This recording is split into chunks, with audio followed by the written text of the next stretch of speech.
All right. You did good. It was curling where I met him. Holy Christ, I can't forget him. He was throwing stones down sheet 5 with the rocks in the center. We knew we could do better. Meeting my curling man made me feel so alive. Here you go. Got it. Season 2. Episode 15. Episode 15. You know, we didn't talk about what episode we were on before we started, and I completely forgot. Yes. Episode 15. Yeah. I believe you're correct. I actually think I mentioned it like 30 seconds ago. You did, and it went right over my head. I had no idea what was going on. In one ear, out the other. Yep. Nolan Axton, Wes Mason here with you. This is Between Two Sheets, and you're getting the best content in your ears that you could possibly ask for right now. Yep. If you're looking for local curling club updates and fun stories. Yes. Speaking of fun things, well, one, I just want to remind everybody, I'm stoked to go to the Briar next week. We got cowbells. We got cowbells. That was my present. Nolan got me all worked out, so I got you something, and it's cowbells, which is solid. I appreciate a good cowbell. We're not going to give them a ring. Maybe we'll give them a ring on the next podcast. Maybe. Well, I mean, maybe we'll mix one in. So on that note, though, we told our viewers here on our last episode that we were going to do a viewer contest. So there's a website called curlingdraft.com. You go on there and you make an account, just pump an email in there, and then there is one tournament going on right now. It's for the Briar. So go in there, click on the Briar tournament, and register a team. So you got to pick 6 teams based on how many times the team wins. You get points each time they beat another team. And the points are based on their, CTS, CTR ranking. Yeah, it's kind of just like their rank going in. Yep. So go on there and make a team. I believe you'll have to do it before Friday at 6 p.m. Because that's when the draws start. And if your team, like whoever in this contest finishes the best, just send us a screenshot of your team, like on the My Tournament.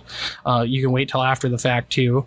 And if you have the best pool pick, we will send you fabulous prizes. We're thinking some hats, some stickers, some swag. Maybe an autographed cowbell. We'll get maybe an autographed cowbell. Ben Hebert to autograph a cowbell, and we'll give that away.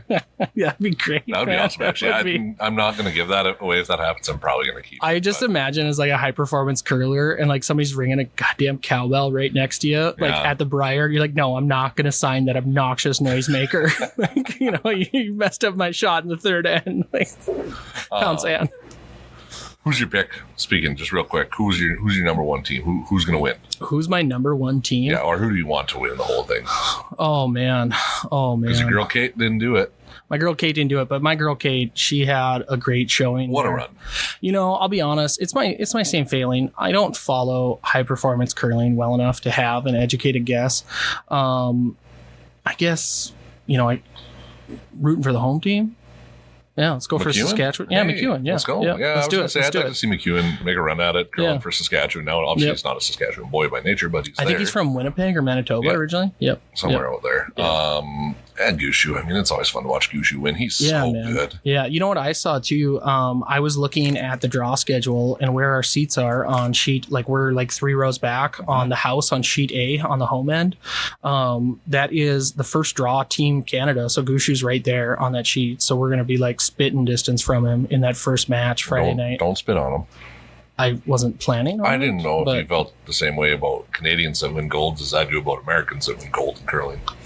No, I don't have that same level of vehemence that you do. I'll be honest. There's a couple teams. I don't get too worked up over it. There's a couple teams in the world that I do not enjoy. Don't you remember my 2018 curling Olympic story? I was rooting for Canada. I had completely given up on U.S. curling. Just stick it to you. I don't need to watch. It'll be fine. Canadians are going to win it. And then Schuster went all the way. And I was like, well, I gave up on him too soon, which I wasn't the only person to do that. So I wasn't alone. You ever hear the U.S. version of that call when they win?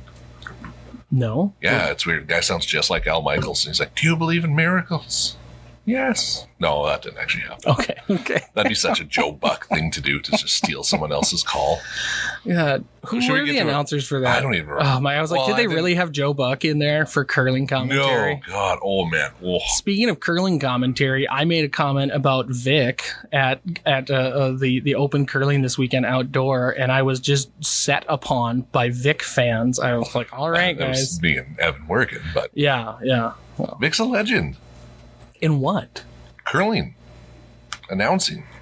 He's been doing it for I don't know. I mean, I understand. 600 years? It's because I like curling too much. I want Joanne Courtney's commentary more than I want to listen to Vic say, "Oh, they're gonna shoot a shot here." Yeah, but it's just the way he does it. 1, 2, 3, 4. Count them up.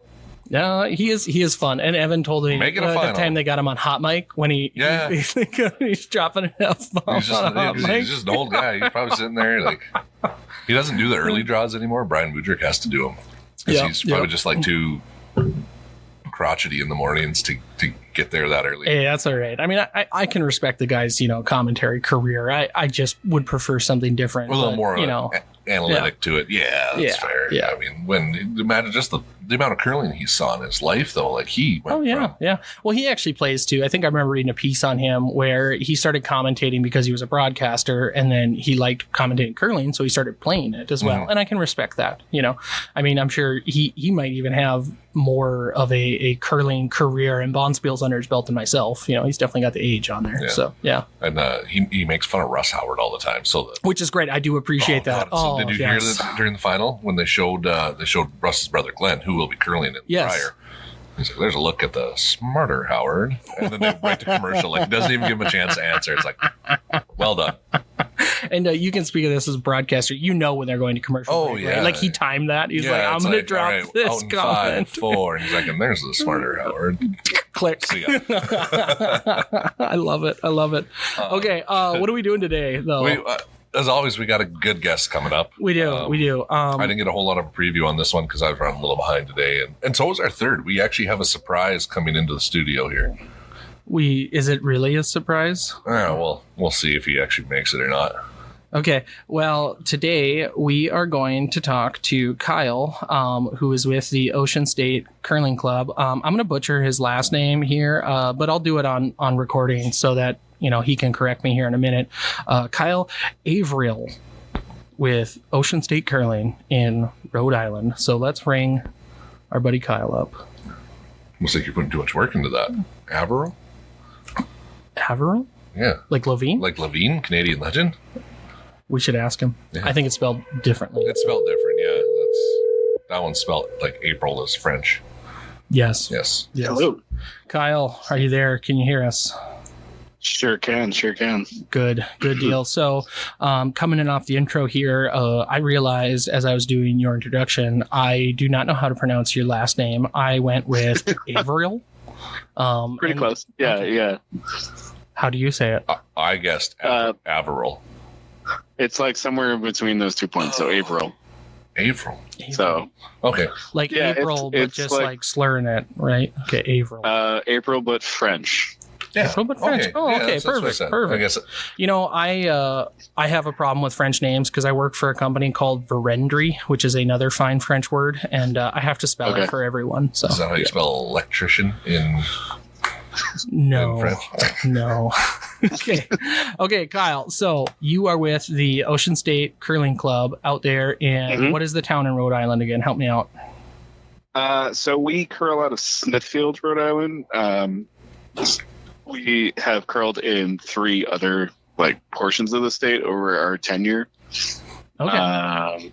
So we've kind of moved around a little bit. Yep. We've kind of got roots in Smithfield right now. We kind of let's see. I had notes on this. We have been there since 2019. Before that, we were in an airframe building, like a bubble rink. Oh, neat. Yeah. And that was pretty neat until it fell down. Yeah, those are known to do that. We have one over our university's football field here that did that. Was it 2 years ago? Yep. I did. I must have missed that one. Yeah. Yeah, and then before that, we were in the southern portion of the state, kind of near University of Rhode Island, over by Newport and Portsmouth, kind of near the ocean. Where that was the inaugural stuff that was before my time. Okay. But yeah, I've been with them since the bubble. Yeah. So. And help me out here. Do you, does the Ocean State Club, do you guys have a formal board? Do you hold a leadership position there? I think you're an avid volunteer at minimum, but. I try my best to be as much of a volunteer as I can. I try and set a really good example. To get as many people on the ice as possible. Currently, I'm on the board as the merch and marketing. Oh, okay. Nice. Yeah, you guys have real positions on there. We just have president, vice president, treasurer, and then people. workers. Yes, Laborers. People. Yes. Yeah, I'm kind of in that lower portion of laborers, I would say. So we do definitely have president, vice presidents. Yeah. We have co-vice presidents right now. We've got somebody for finance or treasurer, and then we have someone for equipment, that kind of stuff. So I think we have a board of about 8 or 9. Yeah, similar to us. Yeah. No, good deal. Yeah. So I was going to say on the merch and marketing part there, I remember when we first got in touch, I checked out your guys' website and I was blown away. I thought it was fantastic. Interactive, nice photos. It looked clean. If I remember correctly, you guys had a members login portion too, and we're selling stuff through the website, which is something I still have not managed to undertake yet. We're still linking over to Square and doing registration through Google Forms, and we just post the league information and you go look at the page. No one signs in, right? So yeah, kudos. Yeah, so our members, it's all through one web domain guy. It's it's if you went to the very bottom of the page, it's Curling Club Manager.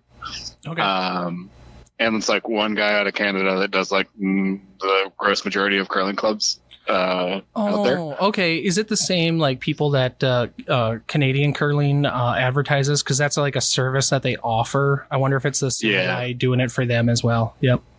Yeah, and it's kind of like a one-man show. So you're like, hey, I want to do this. And he's like, I think I can do that, but it might mess up the template. And then he kind of messes with it for a little bit, and then he sends you the template. For merch, we do some stuff through local vendors. Yeah. And we've dabbled with the idea of going over to Broom Fitters. I don't know if you guys have checked those guys out. I've heard the name, but I'm unfamiliar, I guess. Yeah. Tell me a little bit about that. Broom Fitters will set up a store for your curling club and then do everything print on demand. Oh, like Teespring or whatever, but for actual curling stuff. Yep. Yeah, any kind of merch you'd really want, hats, water bottles, jackets, that's kind of that kind of stuff. Yeah, that is kind of nice. And then you don't have to hang on to inventory. And then the stuff that's purchased off of their site, there's a kickback kind of thing program for your club. So basically anything that would, if they purchase your merch, it's X%. If it's just random merch or just random T-shirts that are fun designs, there's stuff on that. So we're dabbling with that. But we're still trying to figure out how to do a hybrid of the two, because we like our local vendor too, and we want to keep local people employed. Yeah, and that's a thing for us as well. We have a company in town, All American Trophy and Screen Printing, that we love to work with, and we have the same issue. We don't want to carry inventory, so for expensive items shirts, sweatshirts, jackets, we make people order, and then we submit the order, and then just give them out to the people that paid. And then for hats and cheaper stuff, we'll buy those in bulk and then keep them until they're dwindled down. And it works good for us. It's not the world's most convenient, but they're tripping over themselves. Hey, we'll manage the ordering. And we're like, no, we'll take care of that. Don't worry about it. You don't need to deal with our members. Right. Yeah. So that's kind of our low lift hybrid, is trying to figure out that side of the world. And they're out of, I believe they're out of Brooklyn. And one of our members, actually Mike, that was supposed to be here with me today, but I really didn't get him to get on here, and I really didn't ask him the question, to be honest. Just because life's been crazy. We just spent a few days at a bonspiel, so life's been crazy. So I gotta ask, how'd you do in the bonspiel though? Terribly. Oh well, did you have fun?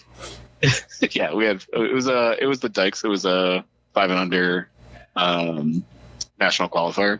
Oh. So I didn't have crazy hopes that I was going to stay in the A event too long. Yeah. But we had a good time. We won our first game, draws to the button, in a very triumphant way. But we took 2 losses on the back one where we just as curling goes, right? You play against a team that doesn't miss and you miss. So we lost. Yep. That's actually funny you mentioned 5U because we just got kind of turned on to that. Last interview we did was this guy, Zach Anderson, out of Minnesota, and he qualified for 5U Nationals for the second time this year. So, yeah, we just kind of got in the know on how that circuit works. So, yeah, funny. Yeah. Good for you getting out there and giving her a shot. I don't go compete in like any real high performance spiels. I'm a social curler. So, kudos for getting out there and giving her a shot. Yep. Yeah, we'll try and mess around. I have a team or like a group of maybe 6 or 7 of us that somehow make a team on occasion. And then we'll compete as those kind of 4 or 5 individuals. Yeah, well, my league team, I have 6 people on that as well. You got to pad it a little bit for scheduling issues. And I want to introduce our other co-host, Clay, just wandered in here. So, Clay, can you say hi? Hopping on late. Yeah. Well, at least he's here today. It is good. It is good. So just to catch you up here, Clay, we're talking with Kyle. He's out of Ocean State Curling Club over there in Rhode Island, little arena club. Yep. Sounds good. Actually, I say a little. Here's a good question. How many members you guys have? How many leagues you run? How do you structure it? Yeah. We run 2. We have about 80 members. And that usually fluctuates like, I wouldn't say it's the same 80 members every year. Yeah. But we definitely have like a Rhode Island in general and Providence specifically is a pretty big college town. So we do have a lot of people that kind of like come in for college, curl a little bit, and then like move on. Or just restaurant industry as well as a couple big hospitals. So we do have a few people that will like kind of come in for a little while and then move on. Yeah. But we have a pretty steadfast group of like 60. And then about 20 people that are kind of in or out, depending on how their life is. Yeah. We run as of right now, we have ice time on Thursdays, and we have ice time on Sunday afternoons. Okay. Oh, interesting. So is it like half and half then? You got like 40 of them are in that Thursday league, and then Sunday you got another league, or? Yeah, the Sunday leagues kind of tend to work as our holding place for people fresh out of a learner curl, typically. Okay. Yep. And then we kind of will put a few people like myself in there that have curled a bunch, just to kind of make sure that everything runs the way it's supposed to, run safely, and then any kind of instruction. And it's like a super fun league, and I like it a whole bunch, just to kind of like be able to bring in new people and identify new talent, which I really enjoy. And then the Thursdays is pretty much competitively. Historically, we've had a Friday draw as well, but with the rink that we're at right now, they can't give us a Friday draw just as of yet. Even though we've been there for 5 years. So we're working on it. I want to ask you too about your Sunday program there. So are you mixing experienced curlers in on newbie teams, like kind of like a mentorship program where you've got maybe an experienced skip, or you're helping out, kind of wandering around giving advice? Just wondering how you're doing that. If we have a volunteer that is willing to wander or just like sub, I'm more than happy to have them jump in. More often than not, we're trying to stick at least one experienced person on a team. Yep. If not 2. Like if we can have somebody on the front end and the back end. Like if we have a new curler that's like, I definitely want to skip, we try and talk them out of it. But we do have people. Well, because it's just not going to be fun. It might be. Yeah. It's interesting. If you're curling against a different experienced skip, it's really hard to get points when your skill level isn't there and the other person can put the rocks where they want. But yeah, I like that structure. I mean, we've had some people come in with just like raw talent as like a foursome and do pretty well. Yeah. And then we kind of split them up after that and said, hey, like just for a season, like if we can get like 2 of you on one team and 2 of you on another team, just to kind of get like a little bit more saturation with like etiquette and technique and all that other fun stuff. That would be great. And then you guys can go back together. So I think that usually helps. And they're usually pretty receptive to that when you're like, hey, you're going to win more games if we do this for you. Yeah, that is a compelling argument there. Okay, so you get your couple of leagues there here. You've been at your facility since 2019. I'm wondering, what do you guys charge your members? What is the membership dues there? It's a question we like to ask. Run a fellow club. Totally. What the price range is out. Also, on the back end of that, you guys are USCA members, correct? No, they're GNCC. GNCC. Well, they were. GNCC. Okay. Yeah. I just heard you were at 5Us, so. Oh, I didn't even think about that. Yeah, is that the same 5U for USCA? Because I know you can get like an ad hoc membership. That is a great question. I don't know the answer to that, but we did have a team I competed as part of another club that's local to us, a dedicated club. I was on part of one of those teams, so I competed as a Cape Cod team, and then we did have an Ocean State team that was like straight up Ocean State. I never really thought about that, but yeah, it might be the same affiliations, but yeah, we're at the moment not USCA. Oh, okay, interesting. And I think you mentioned this to me. Certainly. You're hosting GNCC Club Nationals this year, correct? Arena championships. Arena. Okay, not club. Yep. Yep. We're gonna take over one of the local colleges. We're gonna take over Providence College's ice. Hey, that's great. Are you guys? We're gonna have it for like 2 weeks, so it's gonna be cool. Is like GNCC bringing in like ice techs and stuff to help you guys get there all squared away? And do you guys have a scraper? Is that something you do? No, we don't even have that. Okay. So we're gonna bring in equipment from, I believe, Broomstones and the Country Club, which are both out of one's out of Wayland, Mass, and one's just outside of Boston. They're both technically just outside of Boston, but Broomstones is the founding club of the GNCC, right? Am I on base there? It's one of them, like yeah. The Mecca, it's the Church of Curling. Yeah. Actually, they have like these, but whatever. Well, they have these crazy like vaulted ceilings, so it does feel a little like a cathedral. We do too. I'll send you a picture when we're off. Yeah, so you can tell us we're the parish of curling or something. We can step down. Yeah, we that's where I was this weekend actually. Oh, okay. Well, yeah, that's really cool. Okay, so you guys are in GNCC. Should we switch over to talk about you a little bit, Kyle? I guess I'm curious about sure. how you came to curling, and what you've been doing with the sport outside of instruction and running the club. So, I mean, I've been curling for just about 5 years. If I was in a 5U, so I kind of started curling because it was, anybody else saw it on the Olympics, kind of understood it, but didn't really fully get it. But I was like, I don't know, there's something magical about this. There's like a lot of yelling that I don't understand why they're doing that. And like the stones move like in such a weird way, but it's all like kind of mesmerizing, right? Yeah. So I was like, well, me and my girlfriend were like, it's a Sunday. We'll go to a Learn to Curl. We'll check it out. Maybe it'll be something to do. We kind of live in, we were kind of like weird sports people anyway. So my girlfriend plays roller derby. So adding curling to the mix wasn't that much of a stretch for a fringe sport overall. So we did the Learn to Curl. And at the time, I believe the incentive was like, hey, we'll give you back your Learn to Curl money if you jump into a league. And I think Sunday leagues at that time were like $125 with dues, like for a 5-week session or a 6-week session or something like that. Yeah. So it was like $85 for each of us. So like 85 per head. So we're like, well, I mean, that's something to do for 5 weeks. Maybe we'll make some friends and like, we'll figure it out. Yeah. And then I made it through the first 5-week session, like kind of what I tell a lot of people, I guess, is that in that 5-week period, you're a person who curls. And then like somewhere around like week 8 or 9, you become a curler. That's a good way to put it.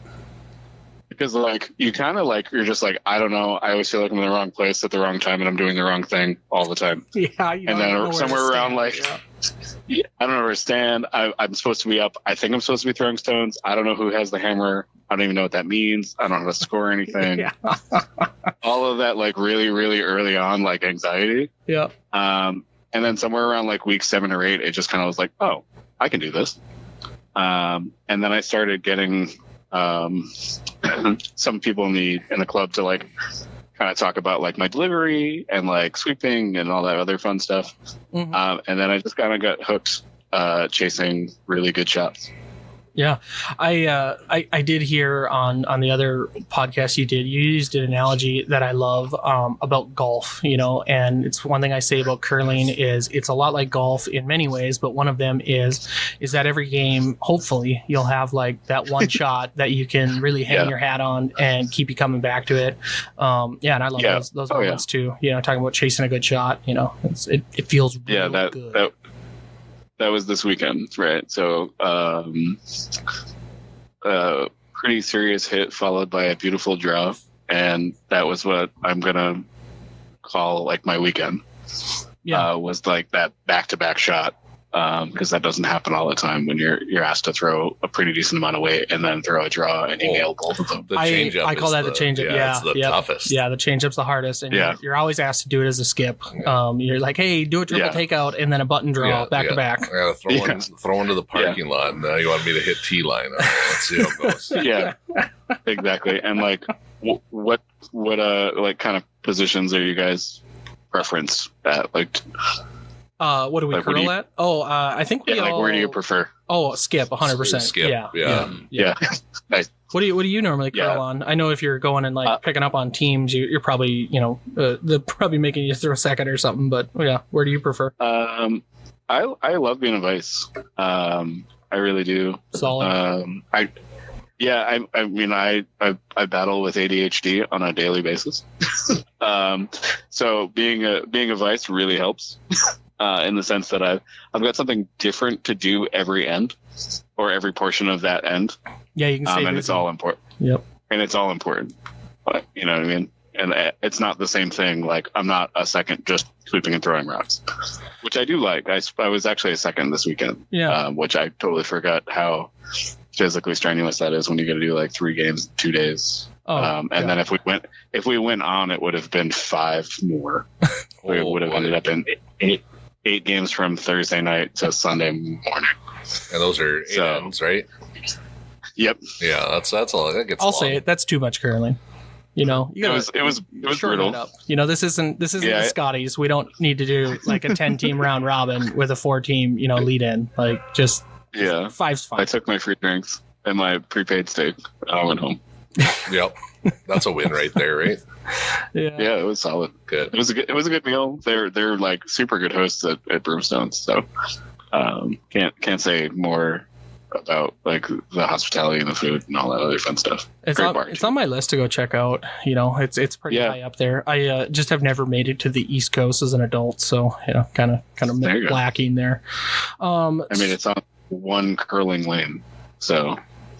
Well, we look at the analytics for our curling podcast, and we've started to describe it as the curling belt. It's like this strip that goes from Saskatchewan through Minnesota, like down the Great Lakes region, and then all the way over to the East Coast. That's what we're defining as the curling belt now, just based on our viewership, because obviously if they're listening to our podcast, they're serious curlers. So.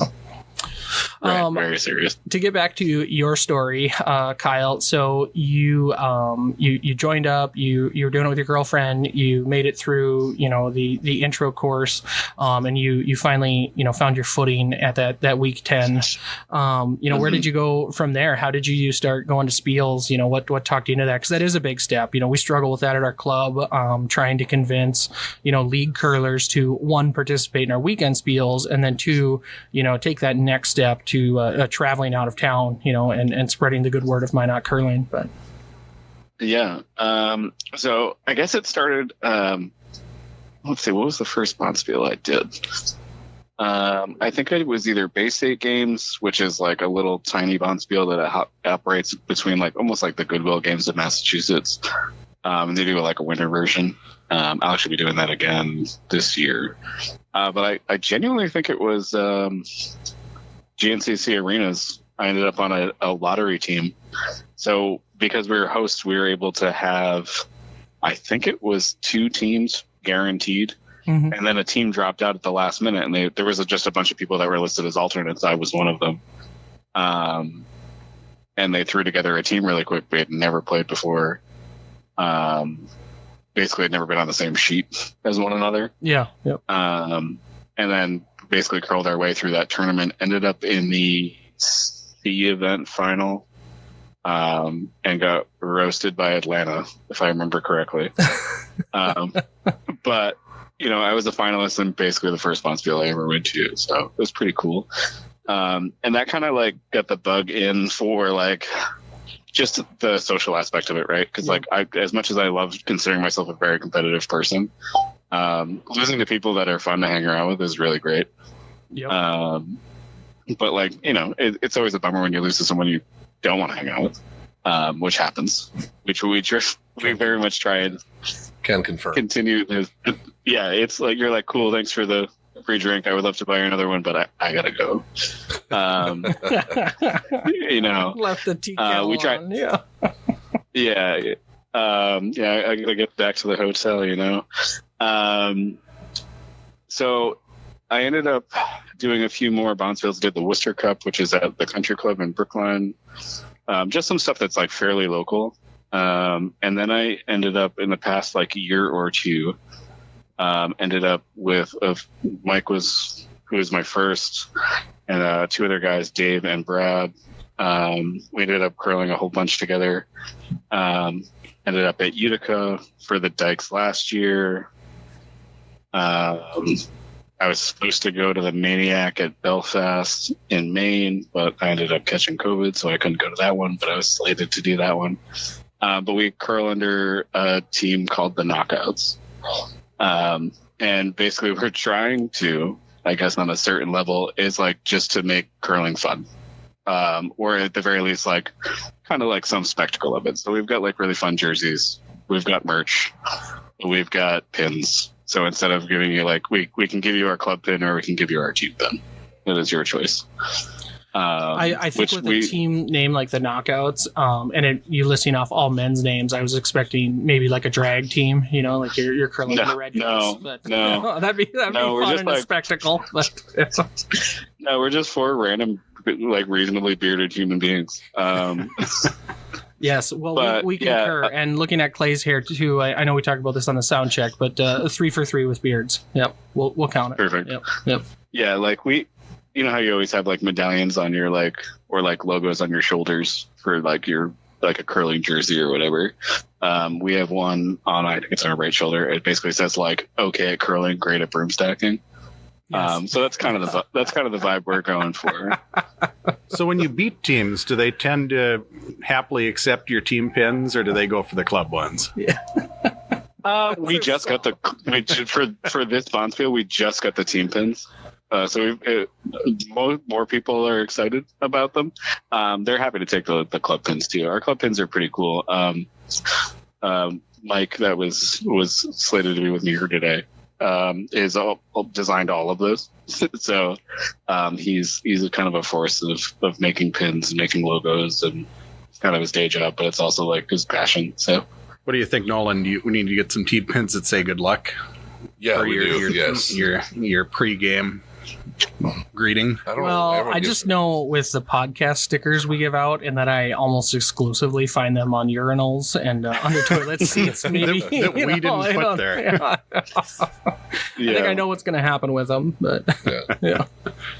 So you also mentioned you're getting close to the end of your 5U tenure. I wanted to ask kind of what your future plans were for curling. You want to stick in that competitive side, try for like arena nationals and things like that as you continue on?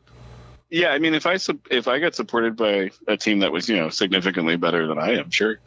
I'm more than happy to like try and continue my craft and getting better and better. I'm trying to work on something kind of like every season that I can meaningfully get better at. So like my focus right now is like sweeping more meaningfully, and not just kind of like rubbing a broom on the ice, but really kind of like getting in it and using my whole body as opposed to just my arms or my upper body, which is like, it's a workout. For sure.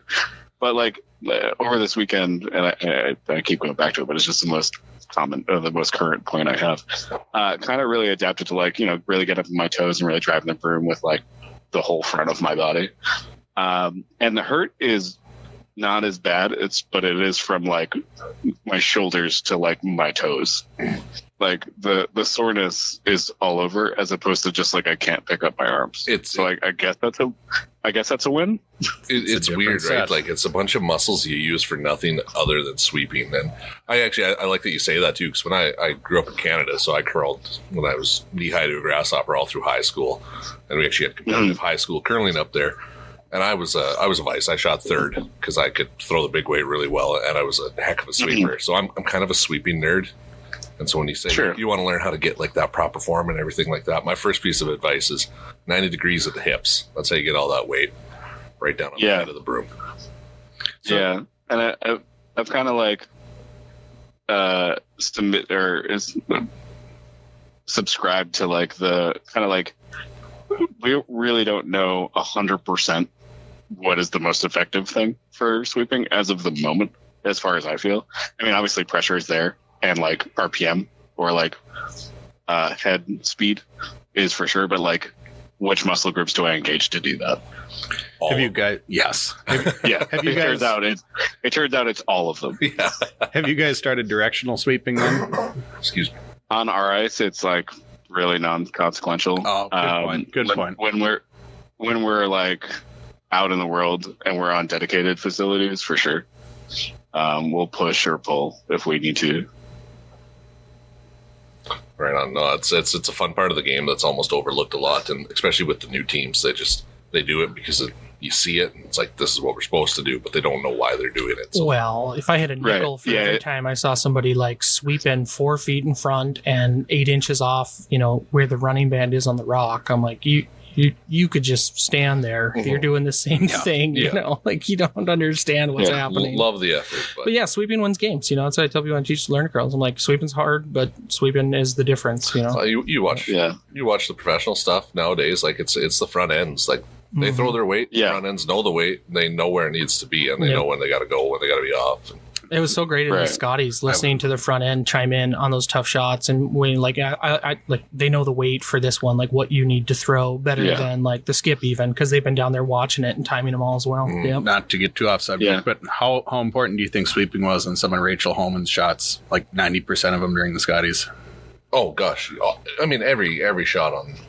Well, yeah, wow, you can't hard. You can't shoot the percentage she did in that tournament if your sweepers aren't doing the right thing every time, because sweeping can ruin a shot, as well. So and what I was getting at is the speed at which she was throwing.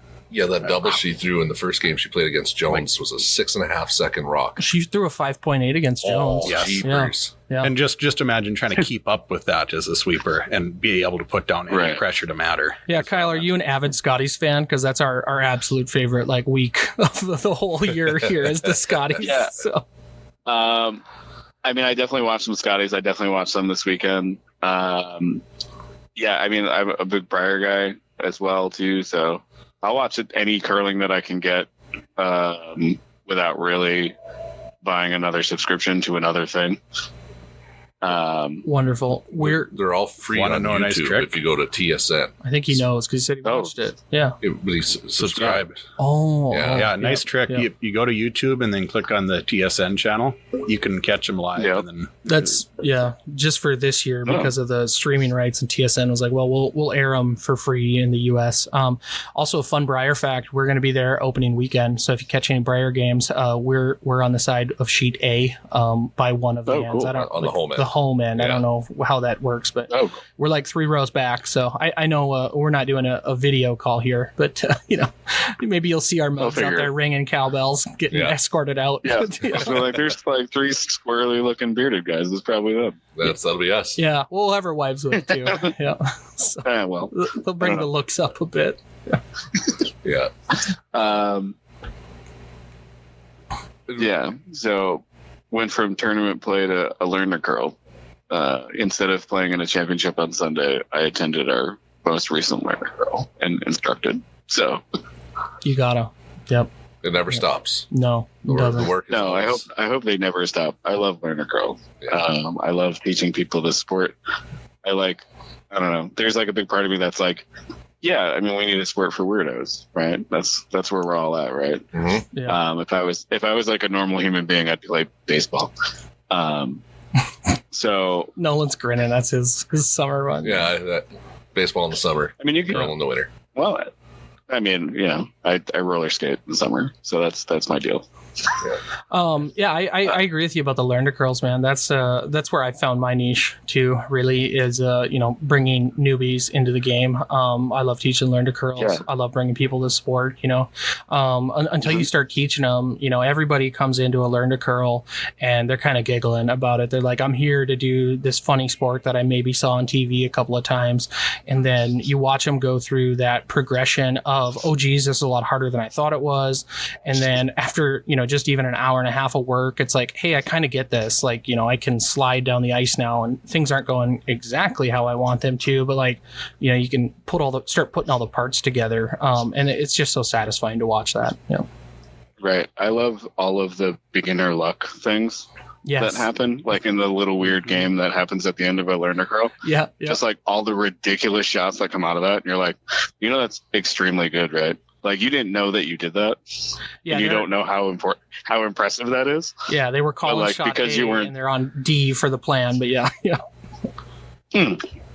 Yeah, I'm holding broom half the time. So I'm like, I want it here, and they're like, not even close. But like this magical shot comes out of it, and you're like, you're sitting 3, and you've only thrown 3 stones.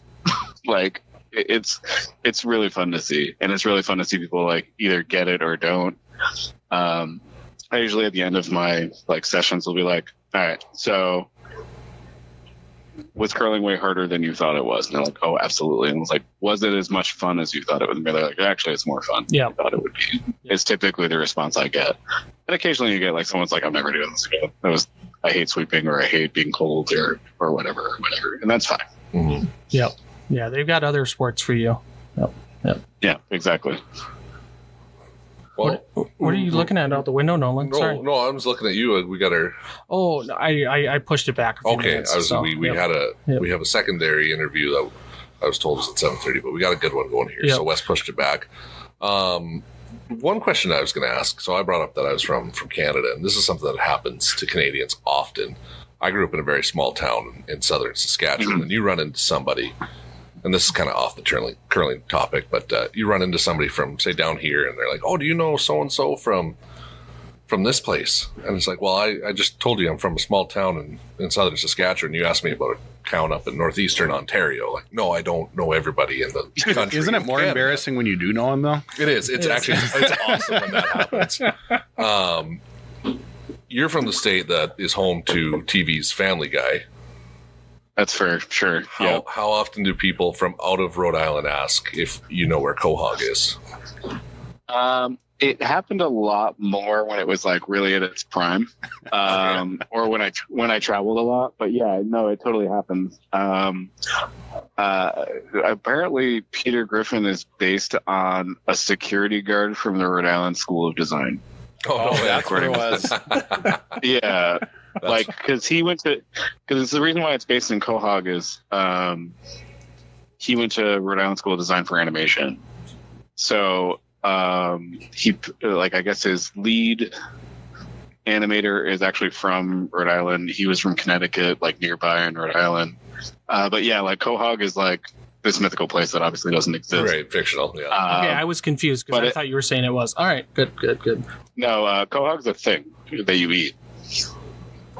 It's a giant clam. It's a clam. Yeah. But I was going to say where I thought you were going before was kind of the 4 degrees of separation of anybody from Rhode Island. I don't know about that.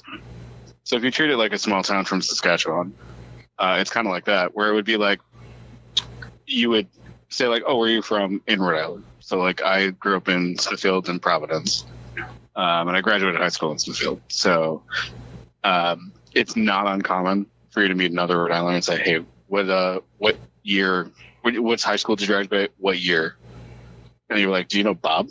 I'm like, oh yeah, of course I know Bob. Yeah. And it's and it's, or I know Bob's younger brother or something. But it's a big, small town in the sense that geographically it's very small. Honestly. Right. Yeah. Nolan, how often are you asked what Canadian province you're from? Often, yeah. So, well, what province did you grow up in? Well, I didn't grow up in Providence. I grew up in Saskatchewan, which is a province. Yeah. And then we're always asked when I travel outside of New England if Rhode Island's part of Long Island. Oh, geez. Isn't it baffling just how people don't understand the geography of their own country? Yeah, I mean, I feel like New England's pretty tight as far as like the shapes are really distinctive. Mm-hmm. Unless you can confuse Maine and New Hampshire and Vermont pretty easily, but Vermont's on the left. I can confuse them all. I do get those mixed up every now and then, but yeah, Vermont's the big spoon. My wife's Canadian too, and a lady at our outdoor event this weekend was saying I need to give her geography lessons because she doesn't know if Philadelphia is a state or a town, and it had been a long day for me. And I went, isn't that where Boston is? And she looked at me, and I went, no, Philadelphia is the town. Yep, okay. Sorry, Heidi. It was Heidi Super, by the way. It was yeah. That's awesome.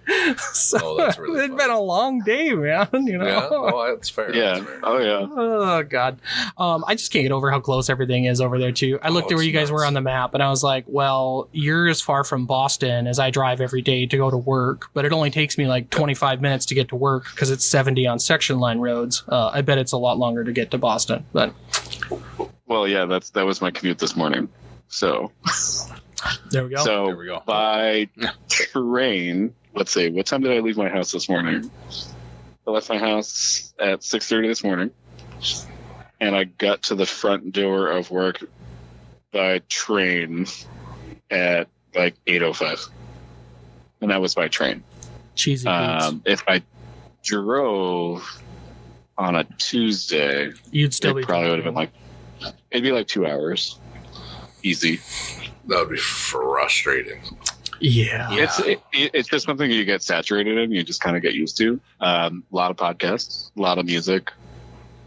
Just like those days when the blizzard rolls in and you got to drive 15 in 4-wheel drive all the way to work. Like, you just accept it, You're like, this is what's happening. Right. Yep. Yeah, in some parts of 93 on the way into Boston in the morning, you're maybe going 10. So as far as I'm concerned, that's not driving.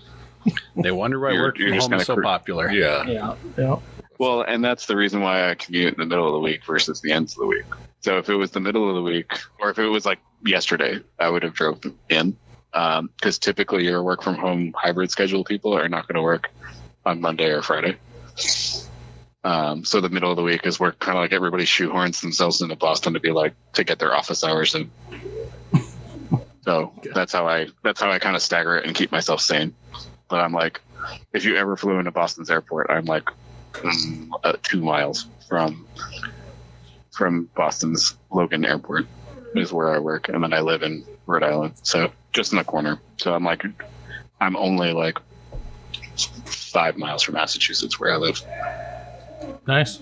Well, we're getting near our end here. One topic I did want to discuss with you is logistics of how you guys keep an arena club functioning. I'm curious what ice prep and stuff looks like for you guys. And then as well, I would really love to hear the story about when your bubble went down. It just seems like, I hope no one was injured in it, me asking. But, No, there was no casualties. There was only a frozen turkey left behind. And that's part of that story. Okay, yeah. So fill me in here on some of that. So I want to say it was right around Thanksgiving, and this will make sense in a moment. But it was kind of, I want to say that was 2017 or 18 when that bubble literally fell. But it was November. It was cold enough where I believe it did snow. So we have two theories as to why it collapsed. One, it got cold enough and then hot enough where all of the snow just kind of crushed the bubble. The other theory is that someone clipped it and it went down and literally popped it. And that's why it went down. The reason why a frozen turkey was involved is because we did a turkey curl event every year. We just duct tape a pie plate and a curling handle to a frozen turkey, and basically whoever puts it closest to the button gets to keep it. That's fantastic. And it's I want to do it. We throw we throw some like money in a barrel, and like it's all donations to the club. But like if you get it close to the button, it's yours. So the guy who won it was like, well, I don't have room for this in my freezer right now. So we just shoved it in the box with the rocks because it was like 30, whatever. It was cold enough in the rink. And then like the next day the bubble collapsed, and like the look on his face was like, I gotta get that turkey out of there. That's good. At that point we had houses in the ice. We had vinyl houses in the ice. And when they put all the air back in the, like sealed it up and put the bubble back up and did all the things, our houses were on the roof of the airframe building on the bubble. So they were like water suctioned to the roof. Oh no. I got a fun one about mine was a chicken casualty, but this was at one of our bonspiels, and they do a meat raffle at it, and I was up there as like, you know, somebody helping run it, drawing names or tickets out, you know, and I drew myself like 6 times. So there was accusations of a collusion up there. And one of the gentlemen, Dean Eman, he was, I think he'd had a couple, but he was saying, well, you know, you don't really need all that stuff. You know, other people bought tickets too. And I was like, Dean, here's a whole chicken for you, man. I don't need this. I've got, you know, $140 worth of meat already. So here's a fryer chicken for you. Yeah. So, yeah. There you go, bud. It still hurts a little bit. I miss that chicken. But, I mean, you know, yeah, the chicken that never was. Yep. So, do you got more on the bubble story? Your circles were stuck to the roof there. Did you? Yeah, they were stuck to the roof. And then I think basically we had because it was an airframe building. Like obviously, exterior temperature really dictated when our season started and when it ended. Because we couldn't really keep the temperature down too much beyond ambient temperature. Yep. So I think that we used that kind of as a clean break, honestly, to move on to like our next space. And that's where we ended up in Smithfield. Yeah. So what does it look like now that you're curling in Smithfield? I hear with a lot of, I saw some pictures. It's a hockey rink, right? I think you guys go set up cones for your lanes. Yeah, you know, you're keeping your cones for lanes. Rocks in a deep freeze. Is that your guys' MO too? I hear that's they're off the ice. If we had a cooler plate, I would love that. We try and get them on the ice as quickly as possible. Oh, okay. Yep. Yeah. I mean, lots of things that are left to being not super ideal. Yep. We draw on our houses with Sharpie right now. Cones for lanes, blue lines as hog lines, all that fun stuff. So we try our very best to kind of like do what we can with what we have. Mm-hmm. There's been a medium amount of conversation about pursuing dedicated ice.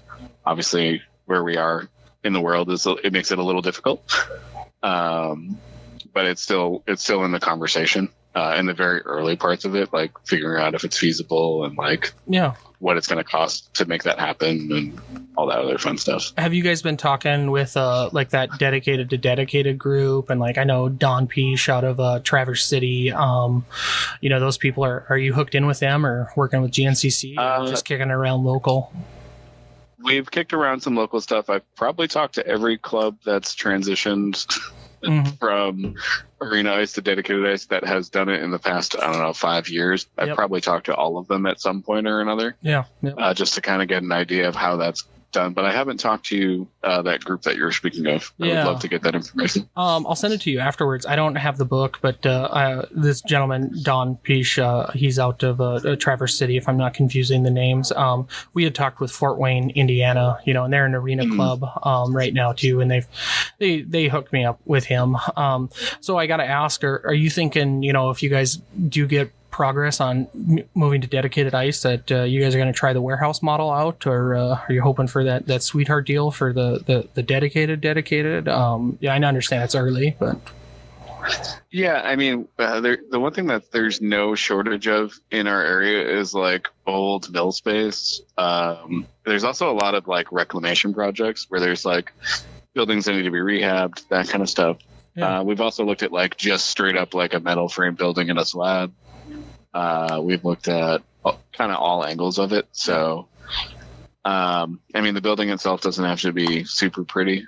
That's probably like a tertiary concern for me. Yeah, I would really like it. Yeah, that's number one. Yep. Is it long enough? Can I put ice in it? Is it going to cost me $5 million to make it cold? Yep. That kind of stuff. But we've talked to enough human beings, and it's definitely possible. It just costs a lot of money, and that's the reality of it. And then like hopefully growing our membership along with that, because our restrictions right now is the lack of leagues that we have available to new curlers, right? So we just have Sundays, but if you want to progress further than that, you just have to be quicker on the draw than kind of everybody else in the club to get into that Thursday league, or become a fun. I like it. Yeah, and we have people that are willing to like just be social members just to kind of do that. But I would love a space where we can like room stack and do all that fun stuff all under one roof. Yeah. Well, when you guys get the fundraising drive going, give us a call. I'm sure we'll be good for something, to support you. So yeah. We'll love that. Yeah. I mean, we have enough creative people in our club, and we have enough people who are tenacious, where I think the fundraising effort, it doesn't really scare me as much as I think it should. Yeah. One thing I will add, and I haven't faced the same challenge as you have, so this isn't like a golden egg of advice, but that Fort Wayne club we talked to, and I believe his name was Craig Fisher there, they got a warehouse model going, and they got a real sweetheart deal on a location, and it was all because, and he says this, like, it's because they were running this adaptive curling program, and they found someone who had a connection, to the adaptive sports community in Fort Wayne, and the guy bent over backwards for him. So I don't know, if you guys can do anything to, like he had said, make yourself an asset to the community. Yeah. Oh, that's definitely like we've talked about like the social club model as well, in the sense of like it is a curling club, but it is also a social club. Yep. In the sense like you want to come here and have beers, like you got to pay some dues, but you can definitely do it. Yeah. Any way we can kind of keep the doors open. Obviously we can't curl in the summer. So there was like conversations about like secondary uses for whatever other fringe sport maybe. Your guys' hockey arenas don't keep their ice in the summer? They take it out? Hockey arenas do, but dedicated doesn't. Oh, okay. I get what you're saying. Yep. Yeah. Yep. So the Cape Cod Curling Club does like a summer spiel, and they put the ice in just for that like 2 or 3 week period. Mm-hmm. But it's a really cool spiel. Probably an excuse for you to come out to the East Coast.